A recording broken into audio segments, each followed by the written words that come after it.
Hey champ, it's me, Uncle Pull Tab. What are you doing? Homework? What are you doing? Algebra? Differential equations? Give it here. Give it! Algebra's easy. Here's the answer. Watch. 36, 24, 36. Through the history, we can give context to things we drove today. Based on the Chevy Nova, the Pontiac Phoenix followed in the same playbook as Ford with the Mercury Comet, which was a badge engineering upscaling job to make... Hey champ, it's me, Uncle Pull Tab again. What homework are you doing now? History? Women's suffrage movement? Oh, I know all about that. What's the worksheet say? What year did... Oh, easy. Yeah, here's the answer. Yeah. It's called... You put down the answer. Get back in the kitchen. I'm just joking. But seriously, make me a sandwich.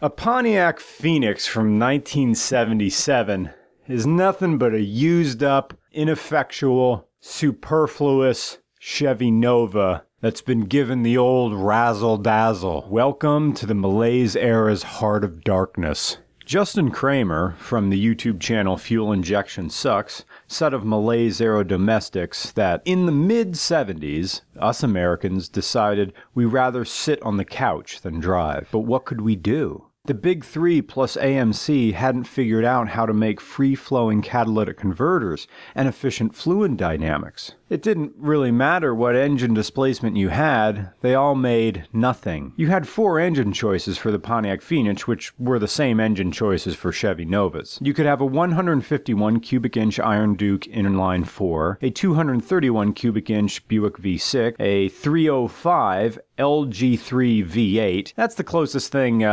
General Motors had to a 5.0, and the 350 cubic inch Chevy V8, which is what this car has. So if you couldn't sell a V8 car with performance, or handling, or even value, all you have left are 2 jack of hearts named luxury and comfort. So General Motors had to build a hand around that, and that's what they did with the Phoenix. Yeah, it had the best engine, and now in 2018 this 350 is de-restricted and de-choked, but in 1977, it was a turd. Oh, and the transmission. The transmission is a THM 350, aka the Turbo Hydromatic 350, which is just shortened to Turbo 350. It has nothing to do with forced inductions. That's what General Motors just called their transmissions. They called them turbo.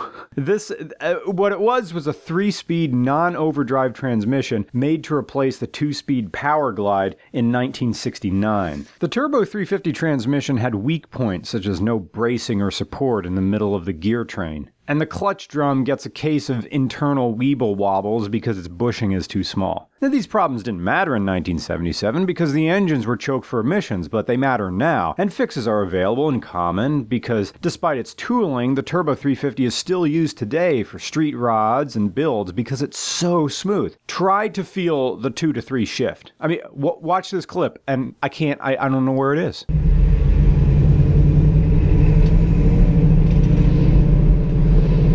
That was second. Yep. I'm watching the tachometer.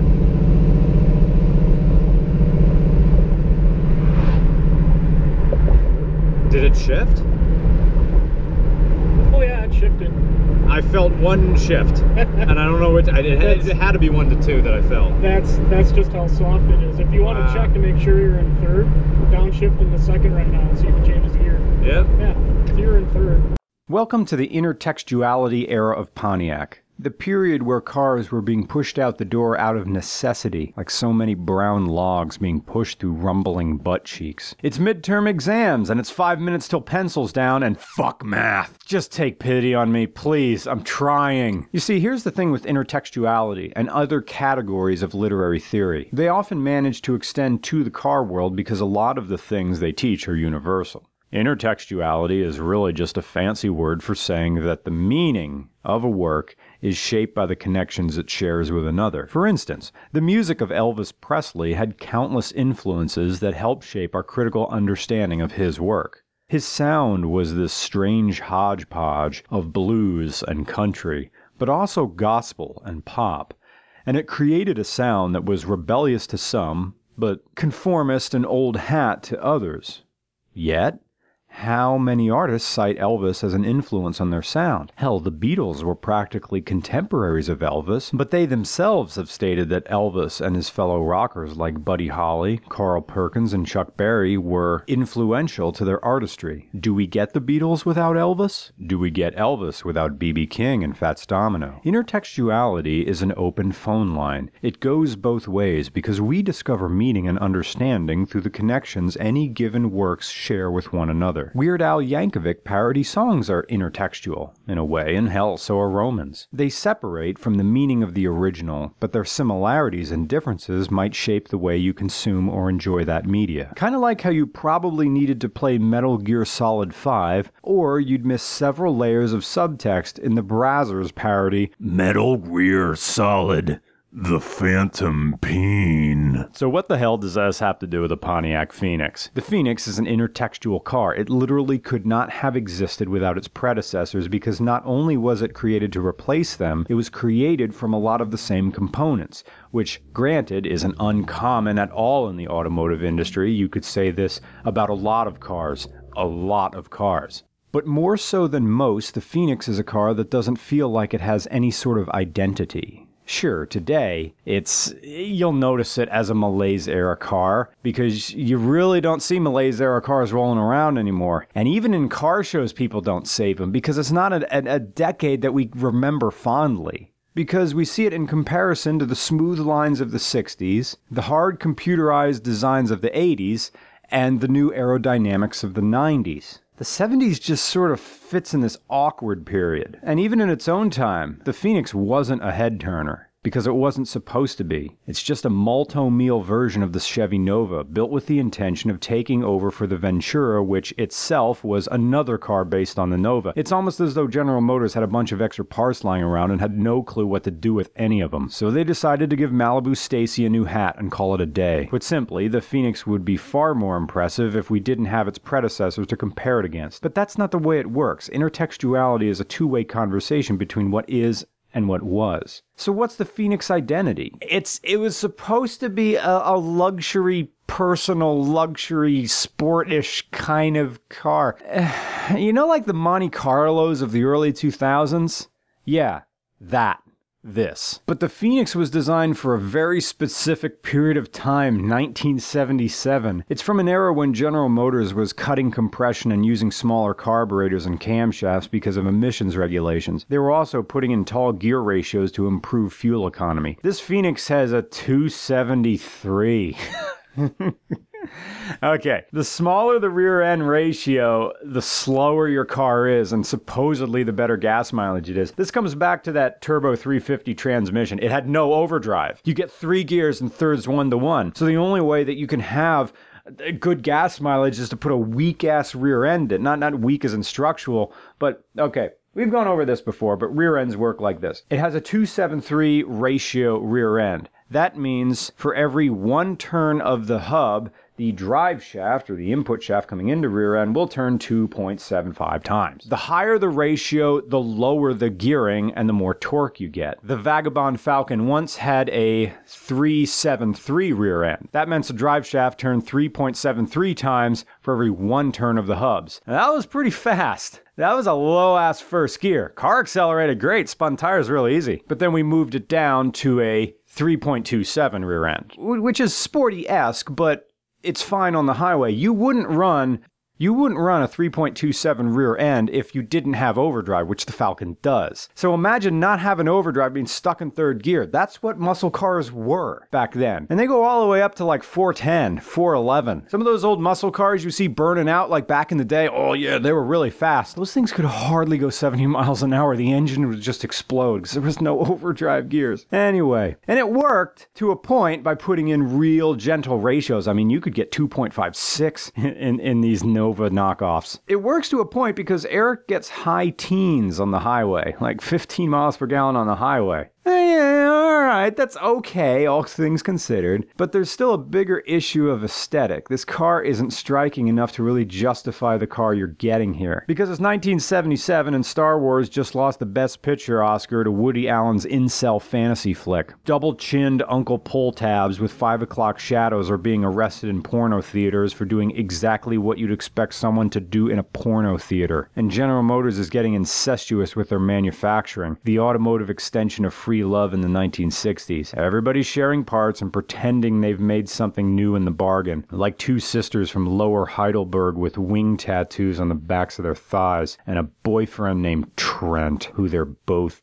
dating. Is this a fair assessment? No. You see, the Chevy Nova itself wasn't intended to reinvent the wheels either. The Chevrolet designer Claire McKitchen set about creating the Chevy too. There was no time for experimentation or doodling around with new ideas from either the engineers or from us in design, adding that it had to be a basic type car. We've been over this. They copied the Falcon. And the Nova was a car that pumped out mechanical fashion, with just an 18-month turnaround between greenlighting and the first production model being completed. And there's the comparison with the Ventura it was intended to replace. The Phoenix was supposed to be more of an upscale model of the Ventura, but it didn't appear to have enough meaningful differences from the previous Ventura to actually register as something different. It's supposed to be comfortable and familiar to anyone who'd found a similar comfort and familiarity in the Ventura and the Nova, so it's hardly even the Phoenix's fault that it's unremarkable. You could almost argue that its unremarkability is purposely written into its DNA because it's intended to be the automotive equivalent of an old friend. So in the grand scheme of things, I think that's the Phoenix identity. A familiar but forgettable old friend.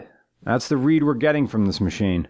It doesn't drive like anything. It's like a softer version of every 60s car you've ever been in, but without the charm. I mean, back in the 70s, none of this technology has changed since 1959. Gosh darn it, when you talk about American excess, this is right there in your bibliography, because the interior of that dash is no different than a 60s car. They just slap this dash piece on it. And underneath it's all the same crap. Charming in the 60s, but just embarrassing now. But that's the great thing about intertextuality. It defies an objective conclusion. Anybody can join in the argument, and every informed opinion is valid so long as it can be supported in some fashion. While we're watching YouTube, intertextuality is also the bread and butter of this place, because it's all about borrowing from, building upon, and transforming existing works. We borrowed this car. Whether it's through analysis, criticism, parody, adaptation, or homage. That's why intertextuality is so often mistaken for plagiarism, because it's the literary language of borrowing, except it doesn't require hard citations or even an outright acknowledgement of what you're even referencing. It's taking two things that exist and using the connections between them to inform one's interpretation of the finished product. As French literary theorist Roland Barthes states, the meaning of a work doesn't necessarily reside within the text itself, but it is created by the reader or the person consuming the text via the network of other texts the work invokes. So take a good, long look at the Pontiac Phoenix. What does it mean to you? To me, it means these great shots that Mark from Savage Geese, the YouTube channel Savage Geese, he's here, he's filming all the shots. This isn't me, this is him creating the footage for us. Thanks, Mark. Looks great, doesn't it? I handhold my cameras. He's got rigs and stuff. Professional. So here we are, able to have these sorts of discussions, these sort of arguments at all. Being able to do this is beautifully surreal, like a car from the late 70s, surrounded by modern machines at every turn. Read me now through the lens of intertextuality. Ooh, no, well, this seems might show.